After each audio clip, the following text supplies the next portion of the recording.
If you have a yard that looks like this during a storm, with water actively sheeting and flowing right across the grass, your first instinct is probably to look up how to install a French drain. But a French drain is designed to capture water trapped underneath the soil. If the water is moving on top of the ground, burying a pipe at $10 a linear foot won't catch it. Instead, look at this cross-section. The swale is a shallow, wide depression intercepting surface water. The berm is the low ridge keeping water in the channel.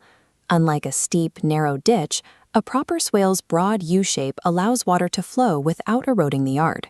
To build this, you only need a few basics: a shovel, marking paint, some string line, a line level, and grass sod. By identifying that your problem is actually surface water, you can skip the buried pipes and install a landscaping fix that costs about 50 cents a square foot, saving you thousands of dollars. Step 1 is finding your inlet.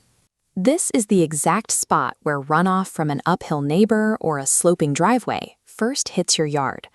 Once you know where the water enters, you need to decide where it finishes. This must be a safe outlet, like a planted rain garden, a dry well, or an approved drainage ditch. You cannot route a swale to push water against your home's foundation, out into the street, or across a property line into your neighbor's yard. With the start and end points chosen, grab your marking paint. Trace a natural, sweeping curve that follows the existing fall of the land, rather than fighting gravity by cutting straight across it. Before you even pick up a shovel, dial 811. Having the utility companies mark your buried gas and electrical lines is a mandatory safety step. Establishing a safe, legal endpoint first ensures your swale actually solves the drainage issue, instead of just flooding a different part of your property. Now you start digging. Your target depth is between 8 and 18 inches, and the channel should be several feet wide. Keep your side slopes gentle and gradual. You want the edges to flare out smoothly, so that when the grass grows back, you can push a lawnmower right over it. Looking at this topographical map, you can see the swale path cutting across the slope. Notice the berm. That low ridge only goes along the lower, downhill edge of the channel. You don't need to truck in extra dirt to build this. As you excavate the swale, take that exact soil and mound it right on the downhill edge to form your berm. Loose dirt will wash away, so take the back of your shovel or a hand tamper and pack that mounded soil down until it forms a solid, water-resistant ridge. Together, they act as a unified system. The swale gives the runoff a clear transit route, and the berm acts as a guardrail, physically stopping the water from escaping down the natural slope. Getting the dirt out is the easy part. The actual function of your swale depends entirely on its longitudinal grade, the angle of the floor from the start to the end. Your target is a constant slope of 1 to 2%. In this profile view, you can see exactly what that means.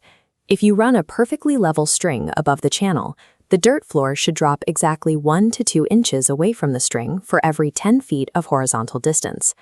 If you leave the floor too flat, the water stops moving and the swale turns into a long, stagnant puddle. But if you make it too steep, the runoff will pick up speed, scour the bottom of the channel, and strip the soil right out of your yard.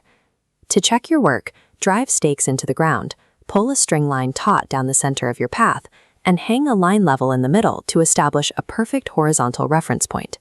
Take a tape measure and check the distance from the string to the dirt. Work your way down the channel, shaving away high spots and filling in low spots until you hit that exact drop rate. Checking your math every 10 feet guarantees you are building a self-clearing drainage channel rather than a permanent mud pit. Once the grade is set, you have to cover the bare earth immediately. One heavy rainstorm hitting exposed dirt will wash out your careful grading. Roll out grass sod or spread fast-germinating grass seed across the base of the channel and over the berm. The vegetation does real structural work here. The root systems physically bind the soil together, and the grass blades create friction that slows the water's velocity as it travels. If your property receives highly concentrated runoff that moves too fast for grass to handle, line the base of the channel with heavy stone to create a dry creek bed instead. With the surface protected, it is time for the hose test. Drag your garden hose up to the highest point of the swale, turn it on full blast, and let it run. Watch the path of the water. You want to see it spread evenly across the floor, pass right through the middle without pooling, and arrive steadily at your planned outlet. Passing the hose test means your math was correct and your grading is fully operational before nature puts the system to a real-world test.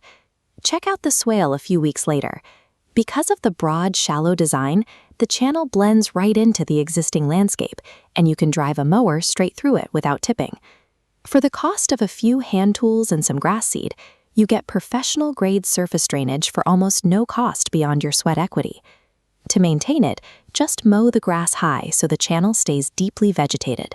Clear out any fallen leaves that block the low path, and patch any bare dirt spots before they can erode.